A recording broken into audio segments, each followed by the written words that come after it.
Jack opened his eyes to find himself lying on a cold, metallic floor. The last thing he remembered was walking home from the Veterans Center in the rain. Now, bright blue lights pulsed above him, and the air smelled like ozone, and something sweet he couldn't identify. He stayed still, his old military training kicking in. 5 years in the Special Forces had taught him that sudden movements in unknown situations could get you killed. Instead, he listened carefully to the strange humming that filled the air and the soft footsteps approaching from somewhere behind him. Another refugee, a voice said in perfect English, though it had an odd musical quality to it. This one appears damaged. Look at its soft exterior. Jack fought back a smile.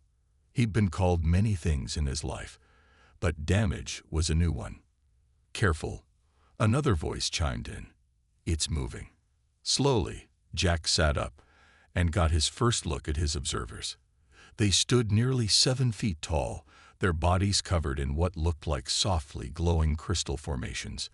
Their faces were smooth and featureless, except for large, multifaceted eyes that sparkled like diamonds. The aliens, because that's what they had to be, took several steps back when he moved. I mean no harm, Jack said calmly, keeping his hands visible. My name is Jack.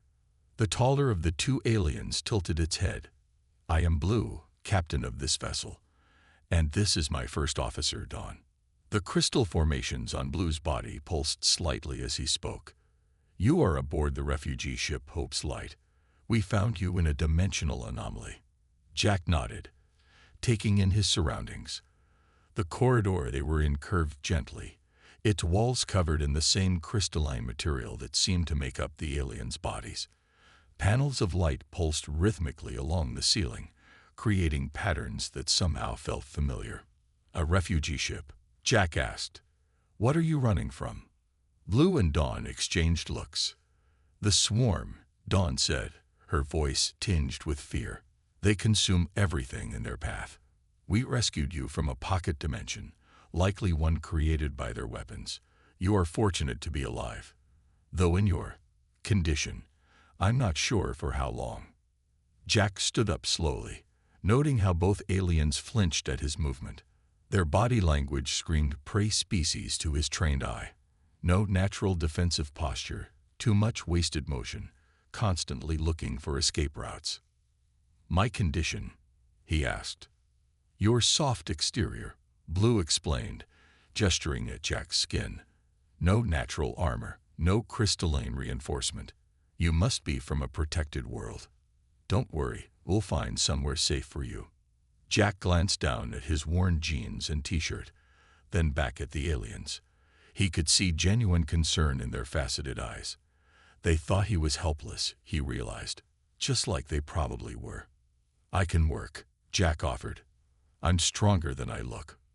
Blue made a musical sound that might have been laughter. Kind of you to offer, but we'll assign you light duties only. Perhaps helping in the nutrition dispensary. Dawn, please show our new guest to the refugee quarters. As Dawn led him through the crystalline corridors, Jack observed everything with careful attention. The ship's layout, the movement patterns of the crew, the location of what looked like weapon stations, all currently unmanned. These aliens had advanced technology, but from what he could see, they had no idea how to fight. A distant alarm sounded, making Dawn's crystals flicker anxiously. The swarm, Jack asked. No, just a routine scanning alert, Dawn assured him quickly. Don't worry, you're safe here. We'll protect you. Jack nodded politely, but inside he was already planning. These aliens might have rescued him, but from what he could see, they were the ones who really needed protection. For now, though, he would watch and learn. Sometimes the best way to help people, or aliens, was to let them underestimate you. After all, that's what his combat instructors had taught him, back when everyone thought he was too small to make it through Special Forces training. 3 days passed aboard the Hope's Light. Jack spent his time in the nutrition dispensary, handing out food packets to other refugees, while quietly observing everything around him. The crew still treated him like he might break at any moment, but he didn't mind. It gave him freedom to watch and learn. The ship's alarm suddenly blared through the corridors, different from the usual scanning alerts. This one was higher-pitched, more urgent. Jack watched as the crystalline aliens around him began to flicker in distress, their lights pulsing rapidly. "Emergency gathering in the main hall," a voice announced over the ship's speakers. "All security personnel report immediately." Jack set down his serving tray and headed toward the main hall. No one had invited him, but no one stopped him either. They probably didn't consider him a security risk. The main hall was filled with tall, glowing forms when he arrived. Captain Blue stood at the center, his crystals pulsing dark blue with worry. A large hologram floated above the gathering, showing another ship, not too different from Hope's Light, surrounded by smaller dark objects. "The Star Wanderer has sent a distress signal," Blue announced. "They're under attack by swarm scouts. We're the closest ship that can help." "But Captain," one of the security officers said, his crystals flickering orange with fear, "we barely escaped our last encounter with the swarm. We're not a combat vessel." Jack studied the hologram carefully. The dark objects, swarm scouts, were moving in a familiar pattern. He'd seen similar tactics used by drone swarms back on Earth. "We can't leave them to die," Blue replied. "We'll send 2 shuttle teams to evacuate their passengers while our main guns provide cover." Jack couldn't stay quiet any longer. "That's a trap," he said clearly. The room fell silent. Every faceted eye turned to look at him. "The refugee," Dawn whispered to Blue. "Should I remove him?" Blue raised a crystalline hand. "Explain yourself. Jack, isn't it?" Jack stepped forward, pointing at the hologram. "Look at the swarm movement. They're not attacking. They're hurting. See how they leave that gap on the port side? They want you to send shuttles through there. They're creating a kill zone." Murmurs filled the room. Blue studied Jack with new interest. "And how would you know this?" "Because it's basic combat tactics," Jack replied. "We used similar strategies against enemy supply lines. The swarm isn't just attacking that ship. They're using it as bait to catch anyone who tries to help." "Fascinating theory," one of the security officers said dismissively. "But what would a soft skin know about combat?" Jack kept his eyes on Blue. "Send those shuttles, and you'll lose them both. The swarm will let them get just close enough to commit to the rescue. Then they'll close the trap." Blue's crystals pulsed thoughtfully. "Do you have a better suggestion?" "Several," Jack said, "but you won't like them because they all involve fighting." "We are not warriors," Dawn protested. "Our weapons are for defense only." "And how's that working out?" Jack asked quietly. The room grew very still. "Those people on the Star Wanderer need help. I can show you how to fight smart, not just defend. But you have to trust me." Blue studied Jack for a long moment. The captain's crystals shifted through several colors before settling on a deep purple. "Why should we trust your judgment?" "Because right now, I'm telling you things you don't want to hear," Jack replied. "And I'm the only one in this room who's actually fought in a war." The hologram flickered as another distress signal came through. Time was running out. "Very well," Blue said finally. "Share your plan. But if you're wrong." Jack nodded. "If I'm wrong, I'll leave this ship at the next port. But I'm not wrong, and those people need our help." The room fell silent again as Jack stepped up to the hologram, his mind already working through combat scenarios.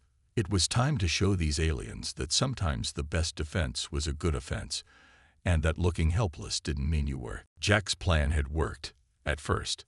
The Hope's Light approached the Star Wanderer from above, using the system's sun to hide their approach. They'd managed to rescue half the passengers before the swarm realized they'd been outmaneuvered. Now alarms screamed through the ship as the first swarm drones cut through the outer hull. "They're breaching Deck C." Dawn's voice crackled over the ship's speakers. "Security teams, respond." Jack ran through the crystalline corridors, following the sound of chaos. The ship's security officers had insisted he stay in the refugee quarter, but he'd heard that tone of panic before. Things were about to get bad. He rounded a corner just in time to see 3 swarm drones burst through a wall. They looked like giant metal insects, their black armor gleaming under the ship's lights. Each one was about the size of a large dog, with multiple legs ending in plasma cutters, and what looked like gun barrels mounted on their backs. The security team facing them was falling apart. The crystalline aliens had good energy weapons, but they kept backing away, shooting wildly. Their formation, if you could call it that, had gaps big enough to drive a truck through. "Hold your ground," their leader shouted, but Jack could see the fear in their flickering lights. They weren't soldiers. They'd never learned to fight their own instincts. One of the younger security officers, barely more than a kid, got separated from the group. A drone skittered toward him, plasma cutter glowing. The young alien, who Jack recognized as Ray from the nutrition dispensary, froze in terror. Jack didn't think. He acted. He sprinted forward, snatched a fallen energy weapon from the floor, and dove between Ray and the drone. The plasma cutter missed him by inches as he rolled under it. Coming up in a crouch, Jack pressed the weapon against the drone's underside and pulled the trigger. The energy blast tore through the drone's weaker bottom armor. It collapsed, legs twitching. "Shoot the joints," Jack shouted to the security team. "They're less armored there. And stay together. Don't let them separate you." To his surprise, they listened. The security team tightened their formation, their shots becoming more focused. 2 more drones fell quickly once they started targeting the weak points. But more were coming. Jack could hear them cutting through the walls. "Ray," he called to the young alien he'd saved. "You okay?" Ray's crystals were pulsing rapidly, but he managed to nod. I froze. "I've never." "It's normal," Jack assured him, checking the energy weapons charge. "First fight's always the hardest. Stay close to me." 5 more drones burst into the corridor. This time, Jack was ready. "Line formation," he ordered the security team. "Alternate shots. Keep them from rushing us." The crystalline aliens formed up better this time. They were learning. Jack took position at the front, showing them by example how to time their shots, how to move without exposing themselves. The fight lasted 10 minutes, but it felt like hours. When it was over, a dozen broken drones littered the corridor, and the security team was still standing, shaken but alive. "How?" the security leader asked, looking at Jack with new eyes. "How did you know what to do?" Jack handed the energy weapon back to its original owner. "This wasn't my first fight," he said simply. "And if we're going to survive the swarm, it won't be your last. You need to learn real combat tactics, not just emergency response." "But we're not warriors," Ray said, his crystals still flickering with leftover adrenaline. "Neither was I. Once," Jack replied. "Fighting isn't about being naturally violent. It's about protecting what matters. And right now, this ship matters."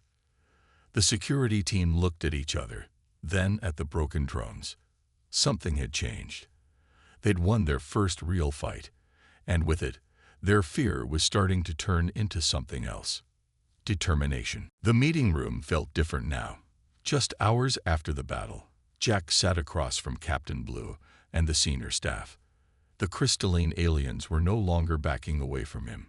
Instead, they leaned forward, their faceted eyes fixed on his every movement. 37, Blue said, his crystals glowing steadily. 37 people from the Star Wanderer survived because of your strategy, and 8 of my security officers are alive because you knew how to fight the drones." Jack nodded but stayed quiet. He'd been in meetings like this before, back on Earth. Sometimes silence said more than words. "I don't understand." Dawn spoke up, her crystals flickering with confusion. "Your species looks so fragile, yet you fight like you're made of steel. How is this possible?" "Humans aren't peaceful because we're weak," Jack explained. "We're peaceful because we choose to be, but we never forgot how to fight." Blue's crystals pulsed thoughtfully. "Tell me, Jack, on your world, are you a warrior leader?" A combat instructor. I was a soldier, Jack said. Special forces. We specialized in impossible situations with bad odds. After that, I taught other soldiers for a few years. Ray, who had insisted on attending the meeting, leaned forward. His crystals still flickered occasionally from the battle's aftermath. You could teach us. Ray, the security chief, interrupted. You can't seriously suggest. I am suggesting it. Ray stood up, surprising everyone. I froze today. We all did. If Jack hadn't been there, I'd be dead. We need to learn. The room erupted in musical tones as multiple aliens tried to speak at once. Jack watched them argue, noting how their lights pulsed faster with emotion. They were afraid, but not of him anymore. They were afraid of changing who they were. Enough, Blue's voice cut through the noise. The captain turned to Jack. Could you really teach us to fight? Not just to defend, but to truly fight. Jack considered his words carefully. Your people aren't built for combat. You're right about that. But neither were human soldiers. At first, we learned, we adapted, and we created ways of fighting that worked for us. He stood up and walked to the holographic display, bringing up images from the recent battle. Look at your natural advantages. Your crystalline bodies can channel energy weapons better than any human could. Your light pulses could be used for silent communication in combat. You're taller than humans, with better reach. We can work with this. But we're not violent by nature, Dawn protested weakly. Good, Jack said firmly. The best soldiers I ever knew weren't violent by nature. They were protective. They fought because they had something worth fighting for. Blue rose from his seat, towering over the table. His crystals shifted through several colors before settling on a deep, steady purple. The swarm is getting closer to our homeworlds every day. Our technology isn't enough anymore. We need to learn how to fight back. The captain turned to face his staff. I'm making this voluntary. No one will be forced to train. But I've seen what Jack can do, and I've seen how the swarm fights. We need this. One by one, the aliens looked at each other. Jack could see the moment their resistance crumbled. Fear of the swarm was stronger than fear of change. When do we start? Ray asked, his young voice steady despite his flickering lights. Jack smiled slightly. Right now. First lesson. Fighting isn't about being the strongest. It's about being the smartest and working together. He turned to Blue. I'll need space for training. Somewhere we can practice without breaking anything important. Blue nodded. Dawn, clear the secondary cargo bay. As of now, it's a training ground. The captain looked at Jack with his multifaceted eyes. Teach us how to survive. No, Jack corrected him. I'll teach you how to win. The secondary cargo bay of Hope's Light looked nothing like it had a week ago. Jack had cleared the space and created what looked like an obstacle course using cargo containers and spare parts. 30 crystalline aliens stood before him, including Ray and several senior security officers. Even Dawn had joined, though she still seemed unsure about the whole thing. First thing you need to understand, Jack said, walking in front of the group, is that fighting isn't about being aggressive. It's about being smart and staying alive. He picked up one of their energy weapons. You've been using these wrong. Show me your standard firing stance. The aliens spread out and took their positions. Jack walked among them, shaking his head. See how you're all standing straight up, making yourselves big targets. He gently adjusted Ray's position. Bend your knees. Turn sideways. Make yourself smaller. The best shot in the world doesn't matter if you're dead. Ray's crystals flickered as he tried to hold the new position. It feels unnatural. That's good, Jack said. Natural instincts get you killed in a fight. You need to build new instincts. He spent the next hour teaching them basic stances. Some got it quickly, others struggled. But none of them quit. Now, Jack said, let's talk about how your bodies can help you fight. He pointed to their crystalline forms. You can communicate with light pulses. That's an advantage humans never had. In battle, silent communication is priceless. Dawn's crystals brightened with interest. We never thought of using it that way. That's your first assignment, Jack said. Develop a combat signal system. Simple pulses for simple commands. Move, stop, danger, cover me. Make it quick and clear. The aliens began discussing possibilities, their crystals flickering in patterns as they experimented. Jack watched them work together, nodding in approval. They were starting to think like a team. Next lesson, he called out. Your biggest weakness isn't what you think it is. It's not that you're peaceful. It's that you panic when things get scary. He walked over to a control panel and pressed a button. Suddenly, training drones, built from scrapped swarm parts, buzzed to life around the room. Several aliens immediately backed away, their crystals pulsing with fear. No, Jack's voice cracked like a whip.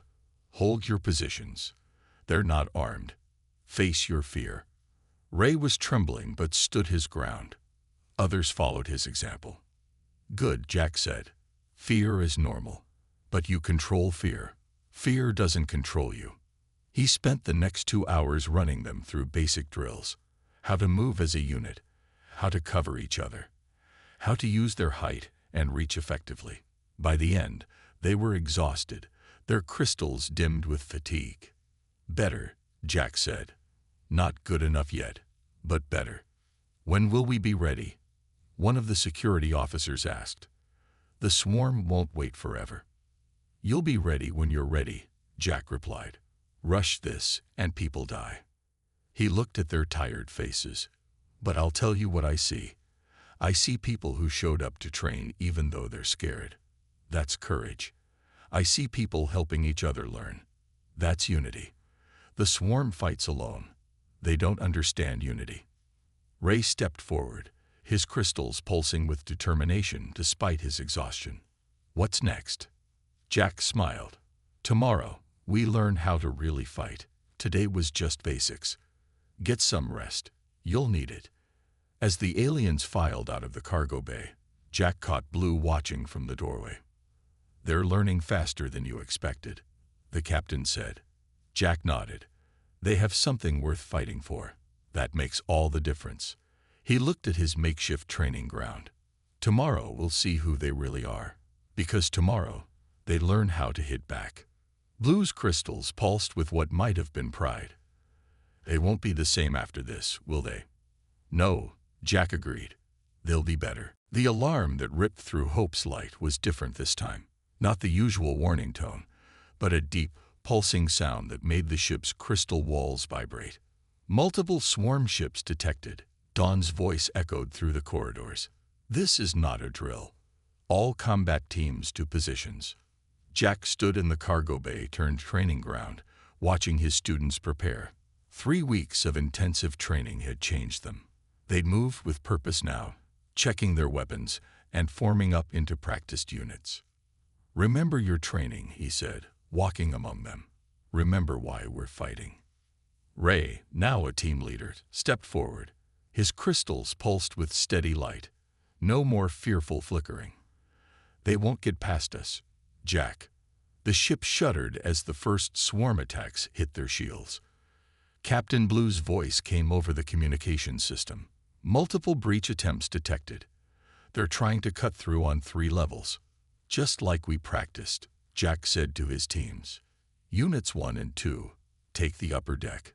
3 and 4, middle. Ray, you're with me on the lower level. Light signals only from here on out.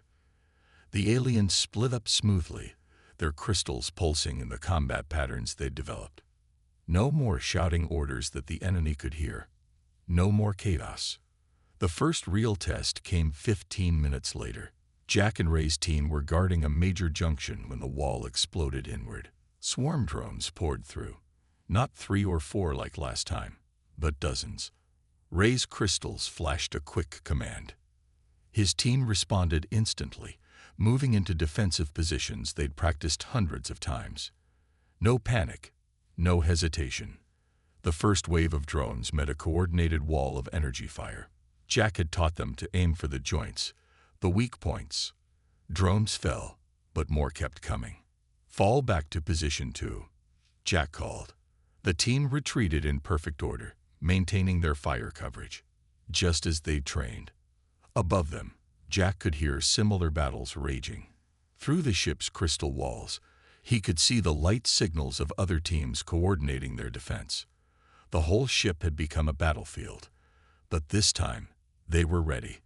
A drone broke through their line, heading straight for one of the younger team members. But before Jack could react, Ray was there. The young alien who had once frozen in terror now moved like a warrior, his energy weapon striking precisely at the drone's vulnerable spots. Multiple hull breaches sealed.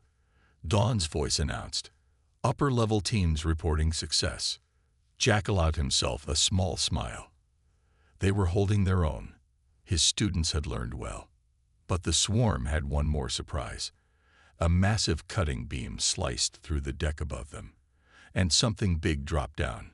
Not a drone, but a command unit, almost 3 times the size of regular drones, with heavy armor and multiple weapon systems. "Special tactics," Jack shouted. Ray's crystals flashed the signal instantly. The team split into smaller units, just as they'd practiced for larger threats. They darted in and out of cover, firing from multiple angles, never staying still long enough to become targets. The command unit spun, trying to track them, but Jack had trained them well. They weren't fighting like the peaceful species they'd once been. They were fighting like survivors. Ray led 2 teams in a pincer movement while Jack and others provided covering fire. The command unit's armor was tough, but it couldn't watch everywhere at once. "Now," Jack called, and Ray's crystals flashed bright. Every team fired at once, their energy weapons targeting the same weak point they'd identified in training. The command unit's armor cracked, then split, then exploded. In the sudden silence that followed, Jack heard cheers erupting throughout the ship. They'd done it. They'd faced the swarm's best and won. Ray approached Jack, his crystals glowing with quiet pride. "We're not helpless anymore, are we?" Jack shook his head. "You never were.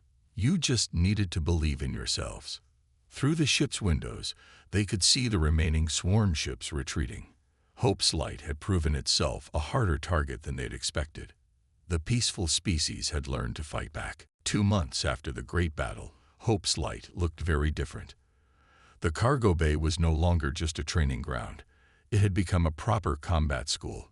Crystalline aliens from other refugee ships came to learn, filling the space with determined energy. Jack watched from his new observation platform as Ray led a training session below. The young alien who had once frozen in terror now moved with confident grace, teaching others the same skills that had saved his life. "Quite a change," Captain Blue said, joining Jack at the railing. His crystals glowed with a deep, steady purple that Jack had learned meant pride. "They were always strong," Jack replied. "They just needed to find it in themselves." Below them, Ray demonstrated a defensive maneuver to a group of newcomers. Their crystals flickered with the same uncertainty Jack remembered from his first students, but there was determination there too. Word had spread through the refugee fleet about the ship that fought back against the swarm, and won. 3 more ships have requested training programs, Blue said. "The Council of Captains meets tomorrow to discuss making combat training mandatory across the fleet." Jack nodded. After their victory, other ships had started sending observers. At first, many were skeptical about learning combat from a soft skin.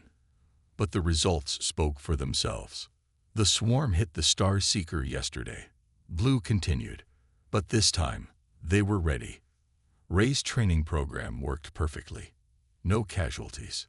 Jack felt a surge of pride.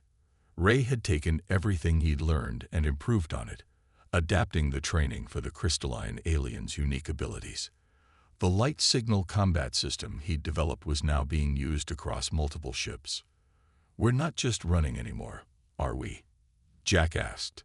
Blue's crystals shifted to a bright, determined blue. "No, thanks to you, we're fighting back. The swarm's last attack on our home systems was repelled. They didn't expect resistance. Dawn appeared at the entrance to the observation platform, her crystals pulsing with excitement. "Jack, the new training groups are here. 3 ships worth." Jack looked down at the cargo bay again. Ray had finished his demonstration and was now organizing the newcomers into training units. Their crystals pulsed with the now familiar patterns of combat signals, a beautiful dance of light and purpose. "You know," Blue said thoughtfully, "when we first found you, we thought you were helpless, a soft creature who needed protection." The captain's crystals flickered with amusement. "We were so wrong." "Being peaceful doesn't mean being weak," Jack replied. "You proved that. I just showed you how." Below, Ray called out to him, "Jack, ready for the advanced class?" "On my way," Jack answered. He turned to Blue. "Captain, about that offer to join the Council's Training Oversight Committee." "Yes." Blue's crystals brightened with interest. "I accept, but on one condition." Jack smiled. "Ray takes my place here as head instructor." "He's ready." Blue's crystals pulsed with approval. "Agreed, though many still come specifically to learn from the legendary human warrior." Jack laughed. "I'm no legend. I'm just a soldier who found a new purpose." He headed down to the training floor, where Ray waited with his new students. As he walked, he remembered that first day, waking up on a strange ship among aliens who thought he needed protection. Now those same aliens stood tall and fought with pride. They'd kept their peaceful nature but learned to defend it. They'd found their strength without losing themselves. "Ready to begin?" Ray asked the new group. Their crystals pulsed with eager light signals. Ready to learn, ready to fight. Jack looked at their determined faces and saw the future. Not just survivors now, but warriors who fought for peace. Defenders who stood their ground. "Ready," he said. "Let's show them what peaceful people can do when they learn to fight back." The legend of the helpless human had become something else entirely. A story of transformation, of finding strength in unlikely places, and of a peace worth fighting for.